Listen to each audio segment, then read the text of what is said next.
السلام علیکم، آپ دیکھ رہے ہیں خبر کے ساتھ، میں ہوں علی سرور۔ آج بھی کے پی کے سی ایم کو ملاقات کرنے نہیں دی گئی، حالانکہ سلمان اکرم رائے صاحب جنرل سیکرٹری ہیں پاکستان تحریک انصاف۔ انہوں نے کہا کہ کل 2:45 میں نے اپنی دستخط سے ایک لسٹ بھیجی، اڈیالہ جیل حکام تک وہ لسٹ پہنچی بھی، باضابطہ طور پر انہوں نے وصول بھی کر لی، اور آج جب ہم ملاقات کے لیے آئے ہیں تو ہمیں ملاقات کرنے نہیں دی گئی۔ ایس ایچ او صاحب سے جو ہم نے کہا کہ جناب ہم آلریڈی کل لسٹ پہنچا چکے ہیں تو ہمیں ملاقات کرنے دیں، تو وہ کہتے ہیں جی سامنے سے انہوں نے کندھے اچکائے اور خاموشی اختیار کر لی۔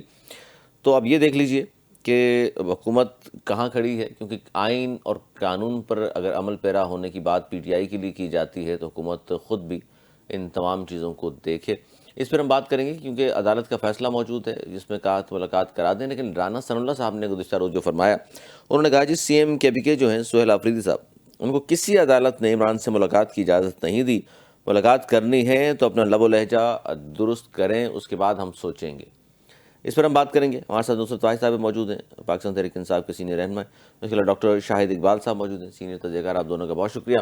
نصرت واحد صاحب کیا کہیں گی؟ مایوسی بڑھ رہی ہے آپ لوگوں کے کارکنان میں بھی یقیناً اور رہنماؤں میں بھی، کیونکہ آج بھی ملاقات تو نہیں کرنے دی گئی، اور جو رانا صاحب کی بات ہے کہ وہ لب و لہجہ درست کریں، تو پھر یہ بھی کر کے دیکھ لیں اب آپ۔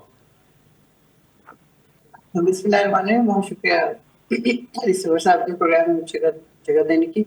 دیکھیں، جو امپورٹنٹ چیز ہے وہ یہ کہ ہم لوگوں کے حوصلے پست نہیں ہوتے۔ یہی تو ایک ایسی مشکل چیز ہے جس سے یہ لوگ ڈیل نہیں کر پا رہے کہ آپ نے کیا نہیں کر لیا، کون سی ایسی چیز تھی جس کو آزمایا نہیں کیا۔ کہ آپ دیکھیں کہ گولیاں تک مار دی، کہ ان کو خیال تھا کہ ان کو ختم کر دیں گے وہ اس طرح، جبکہ 3 طرف سے اس دن گولیاں برسی ہیں۔ اور پاکستان کا صرف پہلا ایک ہی لیڈر ہے جو بچا ہے، ورنہ جس کو ان لوگوں نے قتل کرنا ہو وہ قتل ہو جاتا ہے، چاہے وہ ضیاء الحق ہو، چاہے وہ بھٹو ہو، چاہے وہ اس سے پہلے لیاقت علی خان، جو مرضی ہو وہ ختم ہو جاتے ہیں لوگ۔ لیکن الحمدللہ کیونکہ عوام ان کے ساتھ ہے اور سب سے پہلے اللہ کے ساتھ، اس لیے یہ لوگ کچھ کر نہیں سکتے، اور اسی وجہ سے ہمارے کارکنوں میں مایوسی نہیں ہوتی ہے۔ آپ دیکھیں ٹی ایل پی کا جو کچھ بھی ہوا، اس کے بعد ان کا کوئی ایک کارکن آیا سرفس پہ، اس سے آ کے کوئی ایک بات کی؟ ہم تو 26 نومبر کے بعد بھی بالکل اسی طرح وہیں کی وہیں کھڑے ہیں۔ آپ کو پتہ ہے نا، میں خود تھی وہاں 26 نومبر پہ، جی جی مجھے معلوم ہے۔ اچھا، دونوں واقعات میں نصرت بھائی صاحب ایک ہی بات کی جاتی ہے۔ مریم نواز شریف صاحبہ نے آج بھی کہا، وہ 26 نومبر ہو یا ٹی ایل پی کے خلاف جو کچھ ہوا، وہ کہتے ہیں جی دونوں سے میں تو یہ کہتی ہوں لاشیں تو دکھائیں، اگر آپ سچے ہیں تو لاشیں دکھائیں۔ نہ انہوں نے دکھائی لاشیں، نہ انہوں نے دکھائی۔ وہ وقت دکھائے گا، انشاءاللہ وہ وقت دکھائے گا۔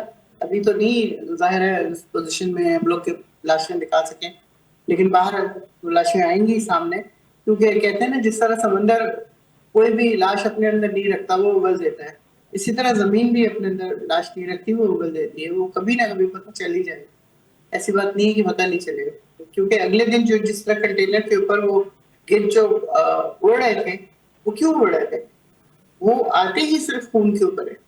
اس کنٹینر کے اندر ایک کنٹینر تھا، کئی تھے، اس کے اندر کتنے لوگ ہوں گے زخمی اور مرے ہوئے، وہ تو صرف یہ لوگ ہی جانتے ہیں اور اللہ جانتا ہے۔ اچھا، چونکہ لواحقین بھی بعد میں سامنے نہیں آئے، اگر اتنی بڑی تعداد میں ہلاکتیں ہوئیں تو ان کے لواحقین تو سامنے آ کر احتجاج کرنا چاہیے تھا۔ احتجاج تو بہت دور کی بات ہے، ان کو لاشیں بھی جو دی جا رہی تھی نا، وہ کہہ کے دی جا رہی تھی کہ آپ لکھیں کہ ایکسیڈنٹ میں مارا گیا، وہ 26 نومبر کے اس میں نہیں مارا گیا۔ تو کیونکہ اگر وہ یہ کہہ لیں گے کہ 26 نومبر کے، تو اس کے بعد پھر بہت مشکل ہو جائے گی ان کے لیے، ان کے گھر والوں کے لیے جو پہلے ہی اپنا ایک لخت جگر ہو چکے ہوں گے اس میں۔ تو وہ یہ کہہ کے لے کے چلے جاتے تھے، اور جا کے جب نہلانے کے لیے کھلتے تھے تو ظاہر ہے گولیوں کے نشان ہوتے تھے اس بندے کے اوپر۔ لیکن خیر، یہ پراؤڈنس کی باتیں ہیں جو مریم صاحبہ بہت زیادہ کر رہی ہیں، وہ اپنے آپ کو نیکسٹ ٹو خدا نخواستہ پتہ نہیں کیا سمجھ رہی ہیں، تو وہ اس سے فرق نہیں پڑتا، بڑے بڑے لوگ آئے اور چلے گئے، تو ان کو اگر کسی وجہ سے یہ سیٹ مل گئی ہے تو بہت ہمبل ہو کے، ان کو ڈاؤن ٹو ارتھ ہو کے اپنا وقت گزارنا چاہیے بنسبت اس کے کہ ہم دن کیا بن جائیں۔ تو دوسرا یہ کہ آپ نے کہا کہ لوگوں کے اندر مایوسی۔ مورائل ڈاؤن ہو گیا ہے، تو اس طرح کی بات نہیں، مورائل بالکل ڈاؤن نہیں ہوا۔ اور زبان دیکھیں، زبان سخت اس وقت ہوتی ہے کہ جب آپ کے ساتھ زیادتی پہ زیادتی زیادتی پہ زیادتی ہوتی رہے۔ میرے ساتھ آپ کب سے ہیں؟ 2012 سے جی جی یا بالکل 15 سے؟ بالکل 12۔ تو مجھے اپوزیشن والے کہتے تھے، دوسری پارٹیز کے لوگ کہتے تھے کہ ان کو بلائیں، تو وہ صرف اس لیے کہ میں زور سے نہیں بولتی تھی، میں بہت مدھم لہجے میں بہت اچھے طریقے سے جواب دے رہی ہوتی تھی، لیکن اب برداشت نہیں ہوتا کیونکہ اب بہت زیادہ ہو چکا ہے ہمارے ساتھ. تو میں کئی دفعہ زور زور سے بولتی ہوں، چیختی بھی ہوں، باقاعدگی سے لڑ بھی پڑتی ہوں، جو میرے اپنے لیے بہت زیادہ اسٹرینج ہے، اور اس کی وجہ سے میرا گلا مسلسل خراب رہتا ہے، یہ ہر وقت کھانستی رہتی ہوں. تو یہ وہ جو لہجہ ہے ان کا وہ ایسے ہی نہیں بن گیا. پہلے ابھی وہ الیکٹ نہیں ہوئے تو پتہ نہیں کس طرح کی باتیں کی جانے لگی، پھر ڈی جی آئی ایس پر بذاتِ خود چلے گئے کہ اچھا، وہاں جا کے انہوں نے کیا کیا کچھ کہا. وہ تو جو پریس پھر کانفرنس اس کے انہوں نے بعد کی وہ ان کے بات درست ہے آپ کی. بڑے ادارے، اچھا، اس میں مسئلہ یہ ان ہے. کے بچہ ہے تو مجھے بتائیں کہ وہ کیوں ان کے لہجے میں سختی نہیں ہوگی.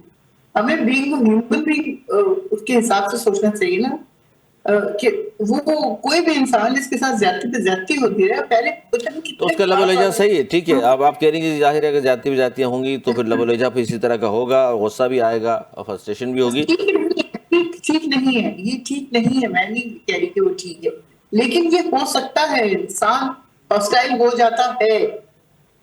تو وہ اسی لیے وہ ہاسٹائل نہ کہ پتہ نہیں آپ دیکھیں 13-14 سال سے زیادہ ہو گئے ہیں ان کے اوپر اسی طرح حملے ہوتے ہوئے، پتہ نہیں کیا کیا چیزیں ہوتے ہوئے.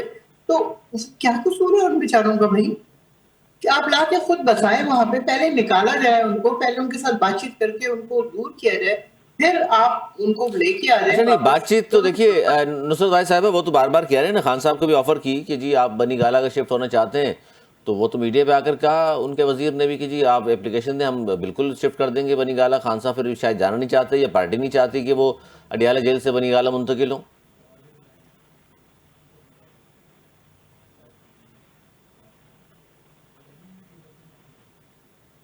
جی نصرت بھائی صاحبہ،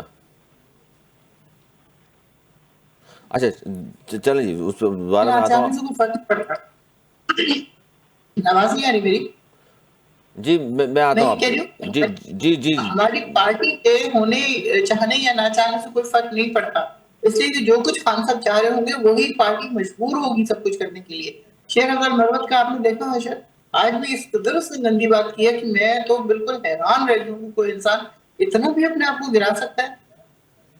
تو یہ اس سے فرق نہیں پڑ رہا کہ کوئی کیا کہہ رہا ہے کوئی کیا نہیں کہہ رہا، جو خان صاحب کہہ رہے ہیں وہ امپورٹنٹ ہے، اور انہی کی بل سے ہوگا کہ وہ آزاد ہوں گے یا نہیں ہوں گے یا وہیں پہ بیٹھے رہنے چاہیں گے. کیونکہ وہ ایکچولی ان کے جیل میں ہونا جو ہے نا وہ بہت سارے پردے کھولے جا رہے ہیں. ہماری اپنی پارٹی کے بہت سارے لوگ کھل گئے، آپ نے دیکھا کس طرح ایکسپوز ہوئے ہیں وہ لوگ. بہت سارے بڑی تعداد ہے جنہوں نے پریس کانفرنس کی، کچھ ویسے چھوڑ کے چلے گئے. اچھا میں ڈاکٹر صاحب کی طرف آؤں گا. ڈاکٹر شاہد اقبال صاحب، اس سچویشن کو آپ کس طرح دیکھ رہے ہیں سر؟ کیونکہ عدالتی حکم موجود ہے، اگر سی ایم ہے 4-5 کروڑ لوگوں کا نمائندہ ہے، اگر ملنا چاہتا ہے اپنے پارٹی لیڈر سے اور پھر ملنے نہیں دیا گیا، عدالت چلے گئے، عدالت کا فیصلہ آ گیا، پھر بھی ملاقات نہیں ہو سک رہی، اس کو کس طرح دیکھتے ہیں آپ؟ شکریہ. دیکھیے میں ابھی سنی ان کی پریس سے بات چیت، جو سی ایم ہے کے پی کے جی جی مایوس تھے، پریشان تھے، لیکن بڑے سب و تحمل سے انہوں نے اس پہ رد عمل کیا، مایوسی کا اظہار کیا اور کہا کہ ہم ایک بیٹھک کریں گے اور پھر دیکھتے ہیں کیا کرتے ہیں. اب یہ میں اسے کوئی مجبوری نہیں سمجھتا حکومت کی یا فیصلہ سازوں کی، میں اسے مجبوری کی عوض ایک ذہنی معذوری سمجھتا ہوں کہ عدالت عالیہ کا حکم واضح طور پر نہ ماننا. اور ابھی ایک حوالہ دیا گیا ایک وفاقی وزیر کا کہ اس نے کہا پہلے یہ اپنا لب و لہجہ ٹھیک کریں، بالکل. تو گویا اب لب و لہجے کی بنیاد پر وفاقی وزراء فیصلہ کریں گے کہ کس سائل کی درخواست پر عدالت عالیہ کے حکم کو ماننا ہے اور کس سائل کی نہیں ماننا. تو یہ سیاست بڑی غلط جاری ہے. لیکن پھر ڈاکٹر صاحب آپ کیا کہیں گے اگر عدالتی فیصلوں کی بے توقیری ہو رہی ہے، عدالت کے علم میں بھی تمام چیزیں تو یقیناً ہوں گی نا، تو از خود نوٹس بھی لیا جا سکتا ہے یا انتظار کیا جائے گا کہ جی جن کو نہیں ملنے دیا گیا وہ دوبارہ عدالت میں کوئی اپلیکیشن دیں اور کہیں کہ جی توہین عدالت ہو رہی ہے، دیکھیے آپ کا فیصلہ ہے، اس کے باوجود عمل درآمد نہیں ہو رہا. عدالت عالیہ از خود نوٹس لینا عدالت عالیہ کا اپنا اختیار ہے. مجھے حیرت جس بات پہ ہوتی ہے کہ عدالت عالیہ کو ابھی تک غصہ نہیں آیا, ابھی تک اس نے نوٹس نہیں دیا. یہ ایک سی ایم کی ملاقات کا مسئلہ نہیں ہے, یہ عدالت کے آرڈرز کا, آرڈر کا مسئلہ. عدالت کے عزت و وقار کا مسئلہ ہے. وہ غصے میں نہیں آ رہی, یہ پورے سسٹم کی. یعنی آپ یہ دیکھیے کہ اس وقت ہمارا جو نظام چل رہا ہے, نظام انورٹڈ کاماز میں, وہ سارے کا سارا ہی عجیب و غریب ہے. اور اس کی بات یہ ہے کہ میرے ملک کے حالات بڑے ہی نازک دور سے گزر رہے ہیں. آپ کو پتہ ہے کہ آپ کا ملک, ہم اندرون ملک ایک ایکٹیو جنگ میں گرفتار ہیں, ایک جنگ لڑ رہے ہیں. ہمارے جوان بالکل روزانہ کی بنیادوں پر شہادتیں پیش کر رہے ہیں, اور ہم ابھی تک اپنی سیاست کھیل رہے ہیں. ہم ابھی تک تانا زنی کر رہے ہیں. ہم ابھی تک اپنے چھوٹے چھوٹے مسل دکھا رہے ہیں. یہ کہاں کی دلاوری ہے کہ آپ کسی قیدی سے کسی کو نہ ملے. میرا کسی سیاسی جماعت سے کوئی بھی تعلق نہیں ہے. مجھے کوئی بیٹھ کے سمجھا دے کہ اگر سی ایم, نو منتخب سی ایم اپنے جیل میں گرفتار لیڈر سے مل لیتا ہے تو مجھے بتا دیں کون سی قیامت آ جائے گی. اچھا, بڑی اہم چیز ہے یہ, کیونکہ ڈاکٹر صاحب یہ بھی دیکھا ہم نے کہ جس سے ملاقات کرانی ہو تو پھر وہ صبح 7 بجے بھی آدم سواتی صاحب جیسے لوگ چلے جاتے ہیں, اور پھر بیرسٹر سیف صاحب جیسے لوگ بھی آدھی رات کو جا کے مل لیتے ہیں, اور نہ کرانی ہو تو پھر سی ایم کے پی کے سہیل آفریدی صاحب باہر کھڑے رہے. اس میں سی ایم کے پی کو یہ چاہتے نہیں تھے کہ وہ منتخب ہوں. انہوں نے پورا زور لگا لیا, ایڑی چوٹی کا زور لگا لیا. مجھے یہ نہیں معلوم کہ ایڑی ان میں سے کس کی تھی اور چوٹی کس کی تھی. انہوں نے پورا زور لگا لیا, لیکن وہ متحد رہے اور انہوں نے اپنے لیڈر کو, سی ایم کو منتخب کیا. اب آپ وہ سارا غصہ یہ اس کی بے توقیری کر کے, میں سمجھتا ہوں کہ اگر ایک فیڈریشن کے ایک یونٹ کا سی ایم کیپٹل میں آتا ہے اپنے لیڈر سے ملنے کے لیے جیل میں, عدالت کا حکم لے کے آتا ہے, آپ اسے روک کر اپنی توقیر میں, اپنے وقار میں اضافہ نہیں کر سکتے. مزید بے توقیر ہی ہوگی. ڈاکٹر صاحب اس پہ میں آ رہا ہوں, میں لیکن یہ جاننا چاہوں گا نصرت بھائی صاحب آپ سے کہ اب اچھا ملاقات تو وہ نہیں کرا رہے, تو اب کیا لاہ عمل ہوگا آپ کا, کیونکہ نومبر کا مہینہ بھی آیا چاہتا ہے. پچھلے سال نومبر میں آپ بھی وہاں موجود تھیں جب احتجاج کیا تھا. اس بار پھر کچھ خبریں آ رہی ہیں کہ شاید اسی نومبر میں دوبارہ احتجاج کی تیاری کر رہی ہے پاکستان تحریک انصاف. کیا بات درست ہے؟ دیکھیے, ابھی مجھے اس کا احتجاج کا حتمی نہیں پتا فیصلہ کہ باقی وہ ہوگا کہ نہیں ہوگا, لیکن خان صاحب نے اتنا تو کہہ دیا ہے. کل میڈم نورین آئی تھی جب بات کرنے, ان کی بہن جو ہیں, تو انہوں نے کہا تھا کہ خان صاحب نے یہ کہہ دیا کہ آپ کو چھوٹی سی کابینہ بنا لیں, اپنا کام شروع کریں, اور اس کے بعد پھر جب ملاقات ہو جائے گی تو پھر میں آپ کو نام بتاؤں گا, وہ ہاں کروں گا یا نہ کروں گا, وٹ ایور جو بھی لسٹ وہ دیں گے اس کے اوپر, تو پھر وہ کابینہ صحیح بنے گی. کیونکہ کابینہ کا نام بننا بھی میرا خیال نہیں بالکل, لیکن کابینہ کے حوالے سے انہوں نے اناؤنسمنٹ کی ہے. انہوں نے کہا جی کابینہ 10 رکنی کابینہ فی الحال ہم بنا رہے ہیں, اس کے بعد پھر باقی بات ہوگی, کیونکہ کابینہ بنانے کی ہدایت تو خان صاحب نے کر دی ان کو. جی, تو یہ کل کر دی تھی انہوں نے, آج کا مجھے نہیں پتا. تو وہ باقی اس کا کوئی پروٹیسٹ ہم نے کرنا ہے, کہاں پہ کرنا ہے, کس طرح کرنا ہے, وہ پھر انشاءاللہ جب جیسے پتہ چلے گا آپ کو پتا ہے کہ ابتدائی تو حکمت عملی ہے. دیکھیے, ایک تو سہیل آفریدی صاحب کی ملاقات نہیں نہ کرانا خبر بنی ہوئی ہے یہ, لیکن اصل بات تو یہ ہے نا خان صاحب کہ آپ لوگ رہائی چاہتے ہیں, تو اس حوالے سے کیا کچھ ہو رہا ہے؟ دیکھیں, وہ بات یہ ہے کہ خان صاحب کی رہائی کے لیے جو لیڈرز جو ہمارے تھے اور ہیں بھی, گوہر سلمان اکرم راجہ, بیرسٹر سیف, اور اس طرح کے اور بہت سارے لوگ جو جن کے بارے میں ان کی اس کا پتہ ہی نہیں چلتا کہ کیا وہ نیوٹرل ہیں یا وہ ہمارے ساتھ ہیں. تو جب تک کوئی چیز ایسی سالڈ نہیں آئے گی تو ہمیں کیسے پتہ چلے گا؟ کیونکہ جب سے چیف منسٹر صاحب آئے ہیں تب سے تو وہ کافی حد تک اپنی بات کر پا رہے ہیں, اور جو آ بھی رہی ہے پتہ ٹی وی پہ آتی ہے کہ نہیں آتی, لیکن ادروائز ان کی آواز جو پہنچ رہی ہے. تو اگر اس طرح ہمارے یہ والے لیڈرز جو اس وقت باہر ہیں یہ تھوڑا سا حوصلہ کر لیں اور صحیح طریقے سے تمام سچویشن کو لے کے چلیں, تو پھر میرا نہیں خیال کہ خان صاحب کی رہائی میں بہت زیادہ دن رہ جائیں گے. اچھا, اس پہ ڈاکٹر صاحب آپ بھی اگر سن رہے ہیں تو خان صاحب نے جو فیصلہ کیا, ان کی پارٹی کی جانب سے سامنے بات آئی. خان صاحب نے کہا کہ جی محمود خان اچکزئی صاحب کو اپوزیشن لیڈر قومی اسمبلی میں, اور اس کے بعد پھر 74 ووٹ پی ٹی آئی کے پاس موجود ہیں, اور ان کے لیے ظاہر انہوں نے اسپیکر کو لکھ بھی دیا کہ جناب نوٹیفیکیشن جاری کیا جائے محمود خان عزیزی صاحب کے حوالے سے. تو آپ نہیں سمجھتے کہ 74 لوگ آلریڈی موجود ہیں پی ٹی آئی کی اسمبلی میں, کسی پر خان صاحب کو یا تو اعتماد نہیں ہے یا ان کو اس قابل وہ نہیں سمجھتے, پھر محمود خان عزیزی ایک الگ پارٹی کا شخصیت ہیں, ان کو سامنے لانا؟ نہیں, میں اسے اپنی پارٹی کے لیڈرز پر اعتماد نہ کرنا نہیں کہتا ہوں. یہ ایک اچھی سیاسی موو ہے خان صاحب کی طرف سے, ایک اپنی پارٹی سے باہر ایک ایسے لیڈر کو جن کا اپنا حجم یعنی ان کی سیاسی طاقت ظاہر ہے پی ٹی آئی کے مقابلے میں بہت کم ہے.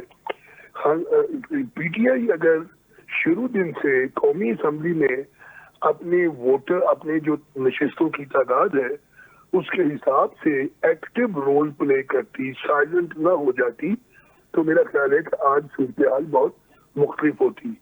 مسئلہ وہاں پیدا ہوتا ہے جہاں میں اس کو اچھا شگون سمجھتا ہوں کہ چلیے انہوں نے نہ اے پارٹی پہ انہیں اعتبار ہے, اس کو بھی وہ کرپٹ کہتے ہیں, بی پارٹی کو بھی کرپٹ کہتے ہیں, تو چلے کسی سی پارٹی پر تو انہوں نے کے لیڈر پر تو انہوں نے اعتبار. یہ ایک اچھی موو ہے, اچھا رجحان ہے. آپ دیکھیے پاکستان میں آپ نے سیاست کرنی ہے, یہی سیاسی میدان ہے, یہی اسمبلی ہے.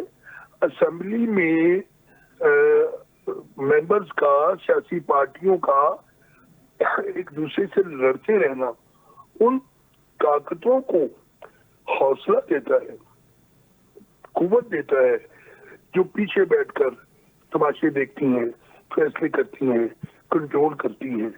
سیاسی جماعتوں کو کم از کم آپس میں یکجان اختلاف ہو. ظاہر ہے کہ سیاست میں ہر سیاسی جماعت کسی ایک ایجنڈے پہ نہیں ہوتی, اپنا اپنا ایجنڈا ہوتا ہے. اختلاف ہو لیکن ایک دوسرے کے وجود کو تسلیم کرتے ہوئے. لیکن اس میں قصوروار باقی جو جماعتیں ہیں ڈاکٹر صاحب, وہ پیپلز پارٹی ہو یا نون لیگ ہو اور یا فضل الرحمان صاحب ہو, ان کی جانب سے یہی بار بار کہا جاتا ہے پی ی آئی والے چلنا نہیں چاہتے دیگر سیاسی جماعتوں کے ساتھ. ہم نے تو بارہا ان کو کہا ہے کہ جی آئیے بیٹھیے بات کیجیے.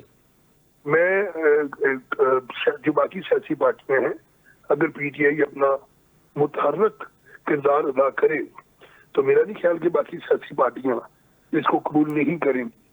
ان کا اختیار نہیں ہے نہیں اتنی بڑی تعداد کو قبول نہ کرنا, لیکن ان کا روٹ جانا, ان کا ناراض ہو کے ایک طرف منہ پھیر دینا خود انہی کو نقصان پہنچا رہا ہے. یہی بات بالکل درست کیا آپ نے. یہی بہت سارے جو تجزیہ کار ہیں وہ یہ بات کرتے ہیں. نصرت دعائے صاحبہ, یہ بات تو درست ہے کہ باقی سیاسی جماعتوں کو چور ڈاکو کہہ کر رد کر دینا, ان کے ساتھ نہ بیٹھنا, یہ نقصان پہنچا رہا ہے. ورنہ سیاسی جماعتوں نے بارہا کوشش کی آپ لوگوں کے ساتھ بیٹھنے کی, بھی کہا بھی جناب ملک کو آگے لے کر چلنا ہے, آئیے بات کیجیے. لیکن آپ لوگ اگر یہ کہیں کہ جی سبھی چور ڈاکو ہیں ہم ان کے ساتھ نہیں چل سکتے, تو پھر تو ظاہر ہے سیاسی تنہائی کا شکار ہوں گے آپ. سبھی چور ڈاکو تو ہیں, یہ پکی بات ہے, اس میں تو کوئی شک کی بات نہیں ہے. لیکن بات یہ ہے کہ ایک آدھ دفعہ ایسا ہوا ہے کہ بیچ میں ہم لوگوں نے کہا ہے کہ ٹھیک ہے ہم بات چیت کرنے کے لیے تیار ہیں, اور لیکن پھر اس کے فوراً بعد وہ ایسا پروپیگنڈا شروع ہوتا ہے پی ٹی آئی کے خلاف کہ وہ اب جس طرح یہ فرما رہے تھے کہ رانا ثناء اللہ میرے خیال میں, ہاں کہہ رہے تھے کہ وہ ایک اپلیکیشن لکھ کے دے دیں کہ میں بنی گالا شفٹ ہونا چاہتا ہوں, تو ہم ان کو بنی گالا شفٹ کر دیں گے. ماشاء اللہ یہ 2 سال انہوں نے ایسے ہی گزار دیے کہ اپلیکیشن لکھ کے دیں تو اگلے دن پورا ان کا مریم اورنگزیب سمیت سارے کے سارے چڑھ دوڑیں گے کہ اوہو یہ تو دیکھا, یہ تو این آر او مانگ رہا ہے, یہ تو یہ کر رہا ہے, یہ تو وہ کر رہا ہے. زبان بھی ان کی جس طرح کی ہے. لیکن نصرت بھائی صاحب دیکھیے, این آر او کے بغیر خان صاحب کی رہائی کس طرح ہو سکتی ہے؟ یا تو عدالتوں کے ذریعے رہائی ہوگی یا این آر او. عدالتوں کے ذریعے اگر رہائی ہونی ہے, خان صاحب کو جن مقدمات میں سزائیں ہو چکی ہیں, تو پھر آپ لوگ انتظار کیجئے, آپ کے وکلا کیسز لڑ لیں, پھر تو احتجاج کی ضرورت نہیں پڑے گی آپ کو. جب احتجاج آپ کرتے ہیں حکومت پر دباؤ ڈالنے کے لیے, تو پھر تو سمپل سی بات ہے نا, این آر او مانگ رہے ہیں آپ. دیکھیں ہم بالکل این آر او نہیں مانگ رہے. کس نے آپ کو کہا ہے این آر او مانگ رہے ہیں؟ ہم تو چاہتے ہی ہیں کہ عدالتوں کے ذریعے, خان صاحب نے بھی بار بار یہ بات کی ہے کہ میں عدالتوں کے ذریعے باہر آنا چاہتا ہوں. حالانکہ عدالتیں جس قسم کی ہو گئی ہیں ان سے کسی قسم کی توقع رکھنا بے انتہا عجیب و غریب بات ہے کہ وہاں سے جج صاحب دیتے ہیں اجازت کہ آپ جا کے ملے, اور یہاں پہ کوئی پتہ نہیں صوبیدار ہے کون ہے, وہ آگے کہتا ہے کہ نہیں آپ نہیں جا سکتے. گدھے رہ جاتے ہیں باقاعدگی سے کہ وہ کہہ رہے ہیں کہ جی ہمیں اجازت مل گئی, وہ گردن لا کے کہہ رہے ہیں کہ نہیں میں تو نہیں جانے ہوں گا. تو جب یہ وقت رہ گئی ہے عدالتوں کی تو کہاں سے ملے گا انصاف؟ مجھے بتائیں. اسی لیے تو وہ بار بار کہتے ہیں میں 500 دن تک رہنے کے لیے تیار ہوں. اس سے فرق نہیں پڑ رہا کیونکہ ہمیں نظر آ رہا ہے کہ سچویشن کیا ہے. جتنی مرضی زور لگا لیں اسمبلی میں، آپ کو پتا ہے یہ کتنے ممبر تھے ہمارے، کس طرح ان ممبروں کی چیزیں لوٹی گئی. پھر اس کے بعد جو ریزرو سیٹ کے ساتھ ہوا، تو ان لوگوں سے کیا، ان کو چور ڈاکو نہ کہیں تو کیا کہیں؟ خدا کا واسطہ بتائیں کیا کہیں؟ وہ مولوی اچھا صاحب اتنے چور بڑے ڈاکو، مولوی دیکھیے چور ڈاکو اگر صاحب آپ لوگ اگر چور ڈاکو کہتے ہیں تو پھر وہ سامنے سے کہتے ہیں جی ثبوت لے کر کے آئیے، اس طرح الزام تراشی مت کیجیے. ثبوت کون سے ثبوت چاہیے؟ سارے کے سارے جو ثبوت والے تھے ان کو تو مروا دیا. جس دن ان کو سزا ہونی تھی اس دن پی ایم صاحب بن گئے وہ. تو ثبوت کی فرض کون سی جرم عائد بات ہے؟ ہونی تھی، سزا تو نہیں ہونی تھی، لیکن بہرحال یہ بڑی اہم بات ہے کہ اب آپ کے پاس جو راستے رہ گئے ہیں اس میں سب سے اہم چیز تو عدالتیں ہی ہیں. بہت شکریہ نصرت بھائی صاحب آپ کا بھی، ڈاکٹر صاحب آپ کا بھی بہت شکریہ. چھوٹا سا بریک لے لیں اور بریک کے بعد ہم بات کریں گے خاص طور پر اس وقت جو صورتحال ہے پاک افغان جو تعلقات اور وہاں پر جو مذاکرات، ایک بار پھر ترکیہ کی مداخلت پر درخواست پر پاکستان نے افغانستان سے دوبارہ مذاکرات کرنے پر رضامندی ظاہر کی ہے، اس پر بات کریں گے. اور اس سچویشن پہ بات کریں گے جو اس وقت آزاد جموں کشمیر اور خاص طور پر مقبوضہ جموں کشمیر میں بھی جو بھارتی فسطائیت ہے اس پر بھی ہم بات کریں گے. اس بریک کی بات کہیں مت جائیے گا، دیکھتے رہیے خبر کے ساتھ.